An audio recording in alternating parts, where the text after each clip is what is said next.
सतनाम श्री साहिब सच्चे पातशाह जी बख्शिश करते हैं। भली सरी जे उबरी हुई करार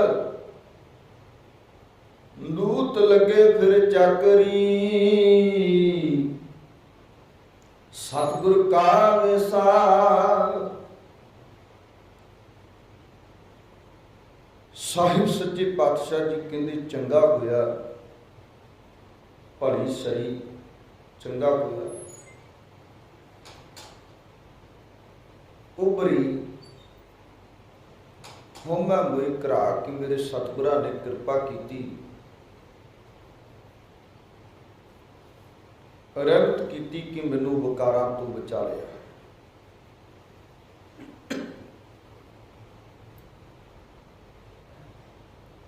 और ये बहुत बड़ी प्राप्ति है।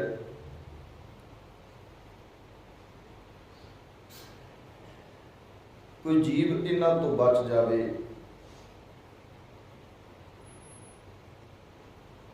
अदरवाइज सारी दुनिया सारे मनुख मेल फीमेल इन्हां दे अधीन होकर अपना जीवन बसर कर रहे।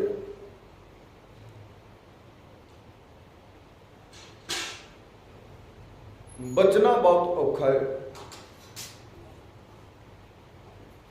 पर सतगुरु जी कह रहे हैं कि कृपा वरती मेरे करतार दी, क्योंकि ओदी कृपा तो बिना नहीं। मन वस आवे नानका जी पूर्ण कृपा। जे पूर्ण कृपा हो जावे दाते दी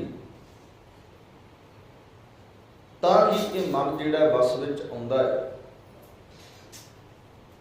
ते मेरे सतगुरु जी कहते बड़ा चंगा होया मेरे करतार ने मेरे ते कृपा की, रहमत की मेरे सतगुरु ने मेरे अंदर के विकार जिहड़े सन वो वस विच हो गए। हौमै मोई घराट जिहड़ी मेरे अंदर दी खौमे सी सतगुरु जी कहते वो अंदर दी खौमे मर गई। मोई घरा का मतलब मर गई। जिहड़े मेरे अंदर दी घरा अंदर दी जिहड़े मेरे अंदर दी हौमे सी वो हौमे मर गई। मेरे सतगुरां ने कृपा की ते वकार वस विच आ गए ते अंदर दी जिहड़ी हौमे सी वो करतार ने कृपा करके मार दी। इन्हां दा वस विच होना ते बहुत वड्डी गल है। ये मानो कि जिवें किसी पहलवान ने मल अखाड़े के अंदर इन्हां नूं ढा लिया होवे, जित प्राप्त की होवे, क्योंकि इन्हां नाल हर रोज जंग हुंदी, वकारां नाल हर रोज जंग करदा बंदा। ते सतगुरां ने जदों खालसे की गल की ते सतगुरां ने कहा खालसा सोए जो करा नित जंग। जंग का मतलब उत्थे नहीं कि जंग के मैदान में जूझण वाली गल, इत्थे अंदर दे वकारां नाल लड़न की गल है कि वह खालसा जिहड़ा हर रोज अपने अंदर दे वकारां नाल लड़दा है, वो खालसा है। क्योंकि बाहरी जंग तो कदी कदाई हुंदी है, अंदर दी जंग हर रोज हुंदी है। कदी काम ना, कदी क्रोध ना, कदी लोभ ना, कदी मोह ना, कदी हंकार ना। ये सूरवीर ने ते बली ने जिन में मारे पंच सूरवीर ऐसो कौन बली रे। जिन्हां ने कहते पंजां नूं मार दिता वो तो फिर योधा ही हो गया। कौन है ऐसा बली, कौन ऐसा योधा है जिन्हें पंजां दे पंजां नूं मार दिता। काम क्रोध लोभ मोह हंकार। ते गुरु नानक साहब जी कहते कृपा वरती ਰਹਿਮਤ ਹੋਈ ਦਾਤਿਆ ਕਿ ਮੈਂ ਪੰਜਾਂ ਨੂੰ ਖਤਮ ਕਰ ਦਿੱਤਾ ਹੈ। ਪੰਜਾਂ ਨੂੰ ਤੇਰੀ ਕਿਰਪਾ ਦੇ ਨਾਲ, ਤੇਰੀ ਬਖਸ਼ਿਸ਼ ਦੇ ਨਾਲ ਖਤਮ ਕੀਤਾ ਹੈ। ਕਿਉਂਕਿ ਸਤਿਗੁਰਾਂ ਨੇ ਕਿਹਾ ਕਿ ਮੇਰੇ ਉੱਪਰ ਕਰਤਾਰ ਨੇ ਕਿਰਪਾ ਕਰਕੇ ਮੈਨੂੰ ਥਾਪੀ ਦਿੱਤੀ ਤੇ ਮੈਂ ਇਹਨਾਂ ਨੂੰ ਜਿੱਤ ਲਿਆ। ਦੂਤ ਲੱਗੇ ਫਿਰ ਚੱਕਰੀ ਸਤਿਗੁਰ ਕਾ ਵਿਸਾ। ਸਤਿਗੁਰ ਨੇ ਭਰੋਸਾ ਦਿੱਤਾ, ਯਕੀਨ ਦਿੱਤਾ ਤੂੰ ਜਿੱਤ ਲਏਗਾ। ਤੇ ਕਹਿੰਦੇ ਫਿਰ ਇਹ ਮੇਰੇ ਅਧੀਨ ਹੋ ਗਏ, ਮੇਰੇ ਚਾਕਰ ਬਣ ਗਏ, ਪੰਜੇ ਦੇ ਪੰਜੇ। ਜਦੋਂ ਗੁਰੂ ਨੇ ਕਿਰਪਾ ਕੀਤੀ ਨਾ, ਗੁਰ ਥਾਪੀ ਦਿੱਤੀ ਕੰਡ ਜਿਉ ਹੋਂ ਗੁਸਾਈ ਦਾ ਪਹਿਲਵਾਨੜਾ, ਮੈਂ ਗੁਰਮਿਲ ਉੱਚ ਦਮਲੜਾ, ਸਭ ਹੋਈ ਛਿੰਝ ਇਕੱਠੀਆ ਬਾਬੇ ਵੇਖਾ ਬੈ। ਸਤਿਗੁਰੂ ਜੀ ਕਹਿੰਦੇ ਬੈਠਾ ਵੇਖਿਆ ਵੱਖ ਜੀਓ, ਵਾਤ ਵੱਜਣਾ ਟਮਕ ਭੇਰੀਆ, ਮਨ ਲੱਥੇ ਲੈਂਦੇ ਫੇਰੀਆਂ, ਸਭ ਹੋਈ ਛਿੰਝ ਇਕੱਠੀਆ। ਕਹਿੰਦੇ ਫਿਰ ਗੁਰੂ ਨੇ ਕਿਰਪਾ ਕੀਤੀ, ਜਿਹੜੇ ਮੱਲ ਅਖਾੜੇ ਵਿੱਚ ਆਪਣੇ ਆਪ ਨੂੰ ਵੱਡੇ ਯੋਧੇ ਕਹਿੰਦੇ ਸਨ, ਤੇ ਗੁਰੂ ਨੇ ਕਿਰਪਾ ਕੀਤੀ ਜਦੋਂ ਆਪਣੀ ਥਾਪੀ ਦਿੱਤੀ ਨਾ, ਤੇ ਕਹਿੰਦੇ ਮੈਂ ਪੰਜਾਂ ਨੂੰ ਫਿਰ ਢਾਲਿਆ। ਗੁਰੂ ਥਾਪੀ ਦਿੱਤੀ ਕੱਢ ਜਿਉ, ਕਿਉਂਕਿ ਉਹਦੀ ਬਦੌਲਤ ਹੋਇਆ। ਉਹਨੇ ਥਾਪੀ ਦਿੱਤੀ, ਹਲਾਸ਼ਰੀ ਦਿੱਤੀ, ਤੇ ਮੈਂ ਇਹਨਾਂ ਨੂੰ ਢਾਲਿਆ। ਦੂਤ ਲੱਗੇ ਫਿਰ ਚੱਕਰੀ ਸਤਿਗੁਰ ਕਾ ਵਿਸਾ। ਕਹਿੰਦੇ ਇਹ ਜਿਹੜੇ ਪੰਜੇ ਵੱਡੇ ਦੂਤ ਬਣੇ ਹੋਏ ਸਨ, ਭਲਵਾਨ ਬਣੇ ਹੋਏ ਸਨ, ਕਹਿੰਦੇ ਫਿਰ ਚਾਕਰ ਬਣ ਗਏ। ਚਾਕਰ ਦੂਤ ਲੱਗੇ ਫਿਰ ਚੱਕਰੀ, ਕਿਉਂਕਿ ਜਦੋਂ ਕੋਈ ਵਸ ਵਿੱਚ ਆ ਜਾਂਦਾ ਹੈ ਫਿਰ ਉਹਨੂੰ ਜੋ ਹੁਕਮ ਕਰੇ ਉਹ ਮੰਨਦਾ ਹੈ, ਤੇ ਜਿੰਨਾ ਤੱਕ ਵਸ ਵਿੱਚ ਨਾ ਹੋਵੇ ਉਹਨਾਂ ਤੱਕ ਫਿਰ ਅਗਲਾ ਹੁਕਮ ਕਰਦਾ ਤੇ ਸਾਨੂੰ ਮੰਨਣਾ ਪੈਂਦਾ। ਜਿਵੇਂ ਸਾਡਾ ਮਨ ਸਾਡੇ ਵਸ ਵਿੱਚ ਨਹੀਂ, ਤੇ ਮਨ ਜੋ ਚਾਹੁੰਦਾ ਸਾਡੇ ਤੋਂ ਉਹ ਕੰਮ ਕਰਾਉਂਦਾ ਹੈ, ਤੇ ਅਸੀਂ ਮਨ ਮਗਰ ਲੱਗ ਕੇ ਉਹ ਕੰਮ ਕਰਦੇ ਹਾਂ, ਕਿਉਂਕਿ ਸਾਨੂੰ ਕਰਨਾ ਪੈਂਦਾ, ਅਸੀਂ ਮਨ ਦੇ ਅਧੀਨ ਹਾਂ। ਜੇ ਸਾਡਾ ਮਨ ਵਸ ਵਿੱਚ ਆ ਜਾਏ ਤੇ ਫਿਰ ਜੋ ਅਸੀਂ ਇਹਨੂੰ ਹੁਕਮ ਕਰਾਂਗੇ ਉਹ ਇਹਨੂੰ ਮੰਨਣਾ ਪਵੇਗਾ। ਹਜੇ ਇਹ ਬਾਤ ਹੈ ਵੀ ਮਨ ਸਾਨੂੰ ਚਲਾ ਰਿਹਾ, ਅਸੀਂ ਮਨ ਨੂੰ ਨਹੀਂ ਚਲਾ ਰਹੇ। ਮਨ ਕਹਿੰਦਾ ਤੂੰ ਆਹ ਕੰਮ ਕਰ, ਤੇ ਬੰਦਾ ਦੌੜਦਾ ਉਸ ਕੰਮ ਕਰਨ ਨੂੰ। ਮਨ ਕਹਿੰਦਾ ਤੂੰ ਆਹ ਕਰ, ਤੇ ਬੰਦਾ ਉਸ ਕੰਮ ਲਈ ਦੌੜਦਾ। ਪਰ ਕਰਾਉਂਦਾ ਇਹਦੇ ਤੋਂ ਮਨ ਹੈ। ਕਿਉਂ ਕਰਾਉਂਦਾ ਹੈ? ਕਿਉਂਕਿ ਹਜੇ ਮਨ ਸਾਡਾ ਵਸ ਵਿੱਚ ਨਹੀਂ। ਜਿੱਦਣ ਇਹ ਵਸ ਵਿੱਚ ਆ ਗਿਆ ਫਿਰ ਉਦਣ ਹੁਕਮ ਤੇਰਾ ਚੱਲੇਗਾ, ਅਧੀਨਗੀ ਤੇਰੀ ਇਹ ਕਬੂਲੇਗਾ, ਚਾਕਰ ਤੇਰਾ ਇਹ ਬਣੇਗਾ, ਤੂੰ ਨਹੀਂ। ਅੱਜ ਤੂੰ ਇਹਦਾ ਨੌਕਰ ਬਣਿਆ, ਅੱਜ ਤੂੰ ਇਹਦਾ ਚਾਕਰ ਹੈ। ਜਿਵੇਂ ਹੁਕਮ ਕਰਦਾ ਹੈ ਤਿਵੇਂ ਤੂੰ ਮੰਨ ਲੈ, ਤਿਵੇਂ ਤੈਨੂੰ ਮੰਨਣਾ ਪੈਂਦਾ ਹੈ। ਪਰ ਕਹਿੰਦੇ ਜਿੱਦਣ ਦਤਾਰ ਦੀ ਅਪਾਰ ਬਖਸ਼ਿਸ਼ ਰਹਿਮਤ ਕਿਰਪਾ ਵਰਤੀ, ਮਨ ਵਸ ਵਿੱਚ ਤੇਰੇ ਆ ਗਿਆ, ਤੇ ਫਿਰ ਜਿਵੇਂ ਫਿਰ ਤੂੰ ਹੁਕਮ ਕਰੇਗਾ ਉਸ ਤਰੀਕੇ ਨਾਲ ਇਹ ਫਿਰ ਅੱਗੋਂ ਚੱਲਣਗੇ। ਵਿਕਾਰ ਵੀ ਨੇ ਭਾਵੇਂ,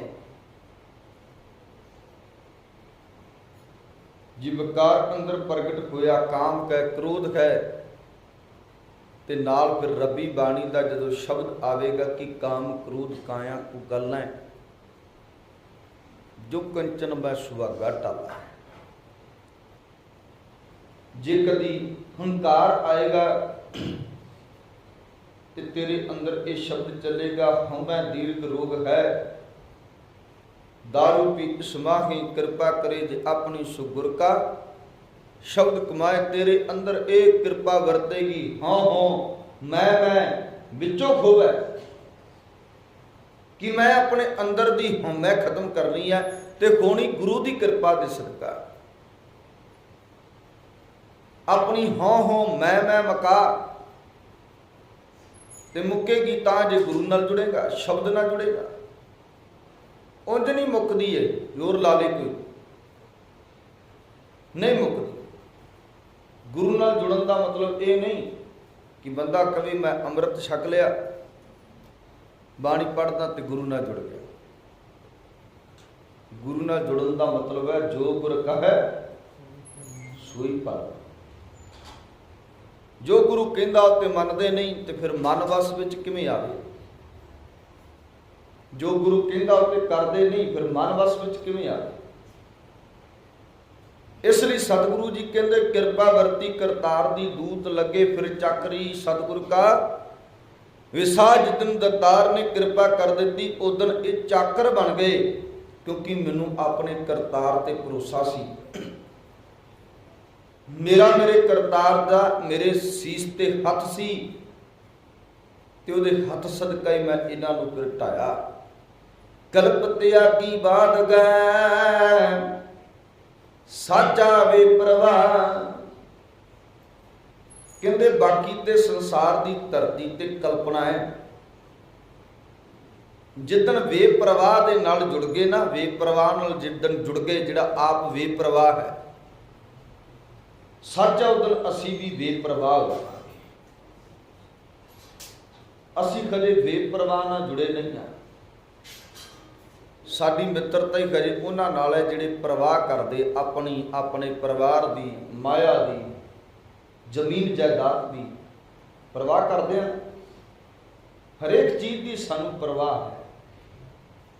पर जिदन असी वे परवाह नाल जुड़ गए सच है, उदन साडे अंदर की परवाह खत्म हो जाए, क्योंकि वो आप वे परवाह है। तो फिर जिहड़ा उहदे नाल जुड़दा उहनूं भी वे परवाह बनदा। टेंशन ही बंदे नाल रहोगे तो सच है वो तुहानूं भी उदां दा टेंशन ही बना देगा। जैसो सेवा तैसो होवै। जिद्दां दा सेवोगे उदां दा हो जाओगे। चंगे बंदियां दी संगत करन लग जाओ चंगे बन जाओगे, माड़े बंदियां दी संगत करन लग जाओ माड़े बन जाओगे, क्योंकि संगत प्रभाव पाउंदी है। हुण जिहड़े इन्हां विकारां विच फसे हुए आ, जे उन्हां लोकां नाल जुड़ोगे तो सच है तुसीं भी उदां दे कर्म करोगे, तुसीं भी कल्पना विच पए रहोगे। जिहड़ा सवेर तो लैके अलामे देने शुरू हो जाता ना भी साडा नहीं कुछ बनिया, साडा नहीं कुछ बनता, साडा नहीं कुछ सवरिया, तो जिहड़ा रहिंदा उहदे नाल है वो भी फिर उदां ही कहेगा ये भी तो रब नूं गालां कढदा, मैं भी कढ दांगा, फिर क्यों, क्योंकि ਇਹਦਾ भी कुछ नहीं सवरिया तो मेरा भी कुछ नहीं सवरिया। पर जिन्हां दा सवरिया जे उन्हां नाल जुड़ के भावें असीं नैगेटिव सीगे, पर जदों उन्हां नाल जुड़े तो करतार ने पॉजिटिव थिंकिंग दित्ती, सोच साडी पॉजिटिव हो गई, चंगी हो गई। जदों चंगियां नाल जुड़ के भावें नैगेटिव सांस, पर जिदन जुड़े उदन असीं भी चंगी सोच वाले बन। इसलिए सतगुरु जी कहते कल्प त्यागी बाध है साचा वे प्रवाह। कल्पना ही मुक गई जिदन वे प्रवाह नाल जुड़ गए। कल्पना ही तां गए क्योंकि असी कल्पे हुए बंदियां नाल जुड़े हुए हैं, जिन्हां दी अपनी जिंदगी च कल्पना ही कल्पना, कल्पना ही कल्पना है। रोंदे ही रहंदे सारे हर वक्त, कभी कोई चज की गल नहीं करते। सच है, रोण तो सिवाए कुछ नहीं उन्हां दी जिंदगी च। कोई सबर, कोई संतोख वाली गल नहीं, कोई सहज वाली, कोई धीरज वाली गल नहीं। तो जिन्हां लोकां नाल असीं जुड़े फिर उन्होंने सानू भी उदां दे रोंदी बना दिता। पर जे किते असीं खिड़िया होया ना जुड़े हुंदे, सच है साडे मन भी खिड़े हुंदे। गुरु साहब कहंदे, गुरु नानक साहब, नानक भगतां सदा विगास। जे खिड़िया होया नाल जुड़े हुंदे, जिहड़े भगतां दे विच सदा खेड़ा रहिंदा है, विकास रहिंदा है, ते साडी जिंदगी च भी विकास हुंदा, खेड़ा हुंदा। पर जुड़े असीं उन्हां सड़े लोकां नाल जिहड़े सवेर तो शुरू हो जांदे, हाय मर के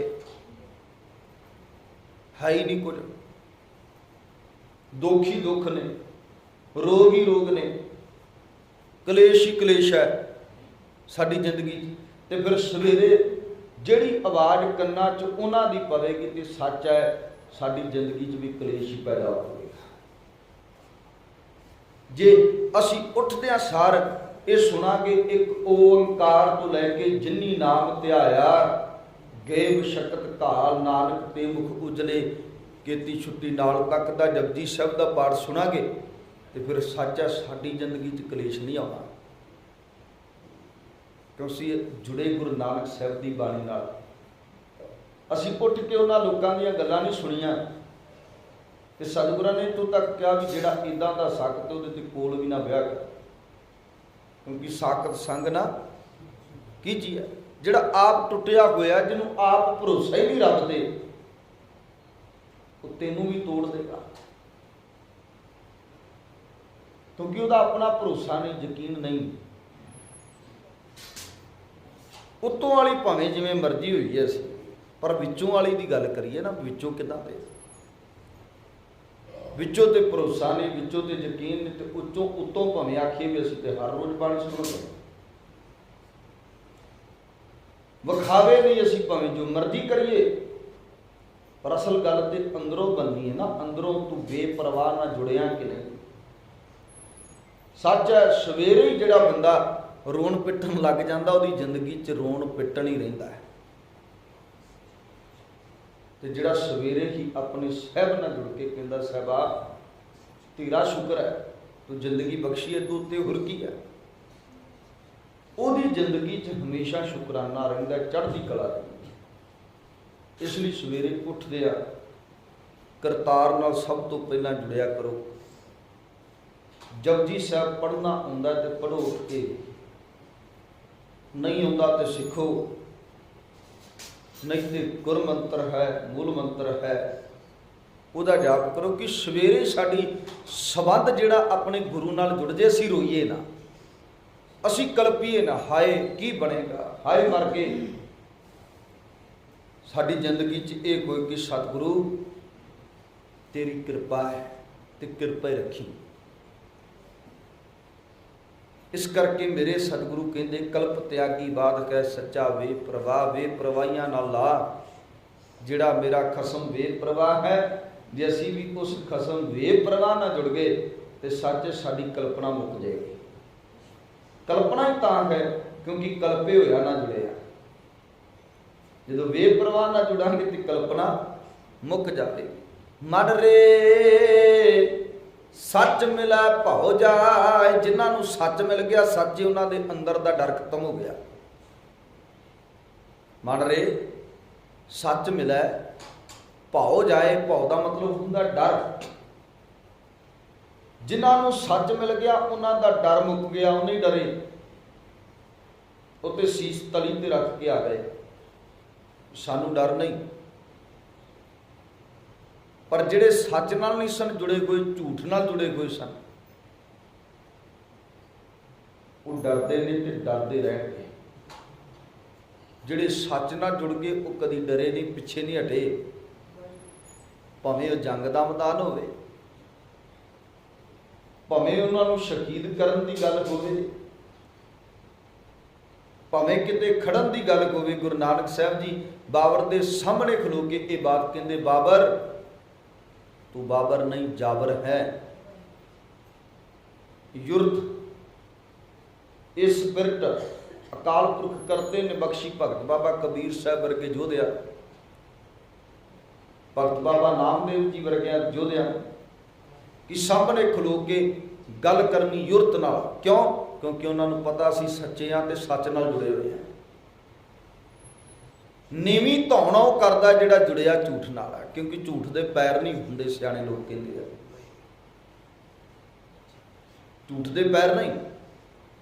ਸੱਚ ਕਦੀ ਵੀ ਪੁਰਾਣਾ ਨਹੀਂ ਹੁੰਦਾ, ਸੱਚ ਪੁਰਾਣਾ ਹੋਵੇ ਨਾ ਕਿ ਸੀਤਾ ਕਦੇ ਨਾ ਪਟ, ਸੱਚ ਕਦੀ ਪੁਰਾਣਾ ਨਹੀਂ ਹੁੰਦਾ। ਇਸ ਲਈ ਜਿਨ੍ਹਾਂ ਦੀ ਬੁਨਿਆਦ ਸੱਚ ਤੇ ਖੜੀ ਹੈ ਉਹਨਾਂ ਦੀ ਜ਼ਿੰਦਗੀ 'ਚ ਡਰ ਕੋਈ ਨਹੀਂ, ਤੇ ਜਿਨ੍ਹਾਂ ਦੀ ਬੁਨਿਆਦ ਹੀ ਝੂਠ ਤੇ ਖੜੀ ਹੈ ਉਹ ਪੈਰ ਪੈਰ ਤੇ ਡਰਦੇ ਫਿਰਦੇ ਆ, ਲੁਕਦੇ ਫਿਰਦੇ ਆ ਆਪਣੀ ਇੱਜ਼ਤ ਬਚਾਉਣ ਵਾਸਤੇ ਵੀ ਹਾਏ ਸਾਡੀ ਜ਼ਿੰਦਗੀ ਦਾ ਝੂਠ ਕਿਸੇ ਨੂੰ ਪਤਾ ਨਾ ਲੱਗ ਜਾਏ, ਉਹ ਡਰਦੇ। ਪਰ ਜਿਨ੍ਹਾਂ ਦੇ ਅੰਦਰ ਸੱਚ ਆ ਉਹ ਇੱਕ ਤਾਣ ਕੇ ਖਲੋਂਦੇ ਆ। ਜਿਨ੍ਹਾਂ ਦੀ ਜ਼ਿੰਦਗੀ 'ਚ ਸੱਚ ਸੀ ਉਹ ਆਰੇ ਤੋਂ ਨਹੀਂ ਡਰੇ, ਉਹ ਨਹੀਂ ਡਰੇ ਆਰੇ ਤੋਂ। ਉਹਨਾਂ ਦਾ ਖੋਪਰ ਲੱਥ ਗਿਆ, ਨਹੀਂ ਡਰੇ, ਕਿਉਂਕਿ ਉਹਨਾਂ ਦੀ ਜ਼ਿੰਦਗੀ 'ਚ ਸੱਚ ਸੀ। ਤੇ ਸਭ ਕਹਿੰਦੇ ਡਰਨ ਵਾਲਾ ਹੀ ਉਹ ਹੈ ਜਿਨ੍ਹਾਂ ਦੀ ਜ਼ਿੰਦਗੀ 'ਚ ਸੱਚ ਨਹੀਂ। ਝੂਠਾ ਬੰਦਾ ਡਰਦਾ ਹੈ, ਕਿਉਂਕਿ ਝੂਠ ਦੀ ਬੁਨਿਆਦ ਤੇ ਸਿਰਜੇ ਕੋਈ ਮਹਿਲ ਢਹਿ ਜਾਂਦੇ ਆ, ਤੇ ਸੱਚ ਦੀ ਰੱਖੀ ਹੋਈ ਨੀਂਹ ਲੰਮੇ ਸਮੇਂ ਤੱਕ ਮਹਿਲ ਉਸਰੇ ਰਹਿੰਦੇ ਆ। ਇਸ ਲਈ ਸੱਚ ਨਾਲ ਜੁੜੀਏ, ਝੂਠ ਆਪਣੀ ਜ਼ਿੰਦਗੀ ਦੇ ਅੰਦਰੋਂ ਕੱਢੀਏ। ਸੱਚ ਨਾਲ ਜੁੜਾਂਗੇ ਤੇ ਨਿਡਰ ਹੋ ਕੇ, ਧੜਕ ਹੋ ਕੇ ਜੀਵਨ ਬਤੀਤ ਕਰਾਂਗੇ। ਪਰ ਜੇ ਅਸੀਂ ਝੂਠ ਨਾਲ ਜੁੜੇ ਰਹੇ, ਡਰ ਡਰ ਕੇ, ਲੁਕ ਲੁਕ ਕੇ ਜੀਵਨ ਬਤੀਤ ਕਰਾਂਗੇ। ਮਨ ਰੇ ਸੱਚ ਮਿਲੈ ਭਉ ਜਾਏ, ਭੈ ਬਿਨ ਨਿਰਭਉ ਕਿਉਂ ਥੀਐ, ਗੁਰਮੁਖ ਸ਼ਬਦ ਸਮਾਏ।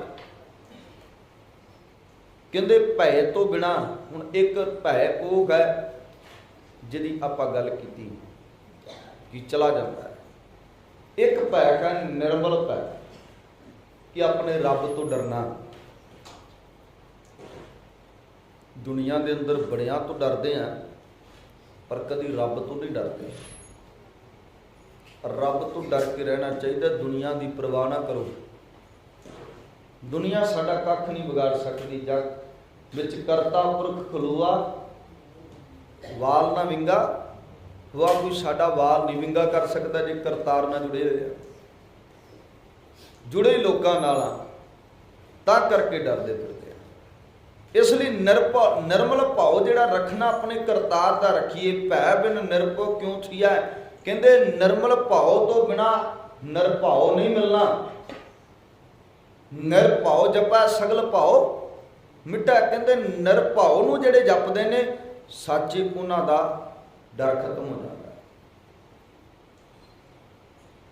ਮੂਲ ਮੰਤਰ ਦਾ ਜਾਪ ਕਰਦੇ ਹਨ ਤੇ ਹਰ ਰੋਜ਼ ਨਿਰਭਉ ਸ਼ਬਦ ਆਉਂਦਾ ਹੈ, ਨਿਰਵੈਰ ਸ਼ਬਦ ਆਉਂਦਾ, ਜਿਹਦਾ ਕਿਸੇ ਨਾਲ ਵੈਰ ਨਹੀਂ। ਤੇ ਜੇ ਇਹਨਾਂ ਸ਼ਬਦਾਂ ਦੀ ਕਮਾਈ ਕਰਨ ਲੱਗ ਜਾਈਏ, ਸਾਡਾ ਅੰਦਰ ਵੀ ਨਿਰਭਉ ਹੋ ਜਾਏ, ਅਸੀਂ ਵੀ ਡਰ ਰਹਿਤ ਹੋ ਕੇ ਜ਼ਿੰਦਗੀ ਬਤੀਤ ਕਰਨ ਲੱਗ ਜਾਈਏ। ਜੇ ਅਸੀਂ ਨਿਰਵੈਰ ਦੇ ਅਰਥਾਂ ਨੂੰ ਕਮਾ ਲਈਏ ਤੇ ਸਾਡਾ ਵੀ ਕਿਸੇ ਨਾਲ ਦੁਨੀਆ ਦੇ ਉੱਪਰ ਵੈਰ ਨਾ ਹੋਵੇ। ਭਰਾ ਭਰਾ ਨੂੰ ਨਹੀਂ ਵੇਖ ਸਕਾਉਂਦਾ, ਵੈਰ ਹੀ ਹੈ ਨਾ। ਵੱਡੇ ਵੱਡੇ ਵੈਰ ਵੱਡੇ ਹੋਏ ਅਸੀਂ।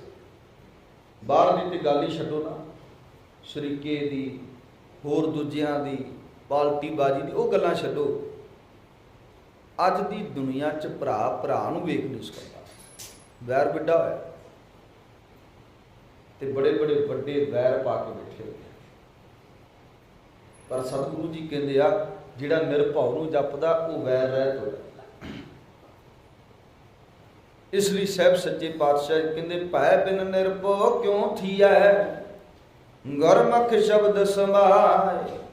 ਕਰਤਾਰ ਦੇ ਨਿਰਮਲ ਭਾਉ ਤੋਂ ਬਿਨਾ, ਨਿਰਭਉ ਦੇ ਨਾਲ ਸਾਡੀ ਸਾਂਝ ਨਹੀਂ ਬਣਨੀ, ਤੇ ਨਿਰਭਉ ਨਾਲ ਸਾਂਝ ਬਣਨ ਤੋਂ ਬਿਨਾ ਗੁਰਮੁਖ ਨਹੀਂ ਬਣਿਆ ਜਾਣਾ, ਤੇ ਗੁਰਮੁਖ ਬਣਨ ਤੋਂ ਬਿਨਾ ਸ਼ਬਦ ਵਿੱਚ ਨਹੀਂ ਸਮਾਇਆ ਜਾਣਾ। ਇਸ ਲਈ ਸਭ ਤੋਂ ਪਹਿਲਾਂ ਕਿ ਕਰਤਾਰ ਪ੍ਰਤੀ ਸਾਡੇ ਹਿਰਦੇ 'ਚ ਨਿਰਮਲ ਭਾਉ ਆ ਜਾਏ। ਦੂਜੀ ਗੱਲ, ਫਿਰ ਕਰਤਾਰ ਕਿਰਪਾ ਕਰੇ ਸਾਨੂੰ ਗੁਰਮੁਖ ਬਣਾ ਦੇ। ਗੁਰਮੁਖ ਬਣ ਗਏ, ਫਿਰ ਕਰਤਾਰ ਅਗਲੀ ਕਿਰਪਾ ਕਰਕੇ ਸਾਨੂੰ ਸ਼ਬਦ ਦੀ ਕਮਾਈ ਦੇ। ਸ਼ਬਦ ਦੀ ਕਮਾਈ, ਅਸੀਂ ਸ਼ਬਦ ਕਮਾ ਸਕੀਏ। ਰਹਾਉ ਸਾਹਿਬ ਸੱਚੇ ਪਾਤਸ਼ਾਹ ਜੀ ਰਹਾਉ ਦੇ ਬੰਦ ਤੱਕ ਆਪ ਜੀ ਨਾਲ ਸਾਂਝ ਕੀਤੀ। ਕੱਲ ਨੂੰ ਅੱਗੇ ਇਸ ਸ਼ਬਦ ਦੀ ਵਿਚਾਰ ਕਰਕੇ ਕੀਤਾ ਆਖਣ ਆਖੀਐ, ਆਖਣ ਟੋਟ ਨਾ ਕੋਏ, ਮੰਗਣ ਵਾਲੇ ਕੇਤੜੇ ਦਾਤਾ ਇੱਕੋ ਸੋਏ। ਸਾਹਿਬ ਸੱਚੇ ਪਾਤਸ਼ਾਹ ਜੀ ਨੇ ਕਿਰਪਾ ਕਰਨ ਦੀ ਕੱਲ ਦੇ ਜਵਾਬ ਅੰਦਰ ਸਾਨੂੰ ਪਾਵਾਂ।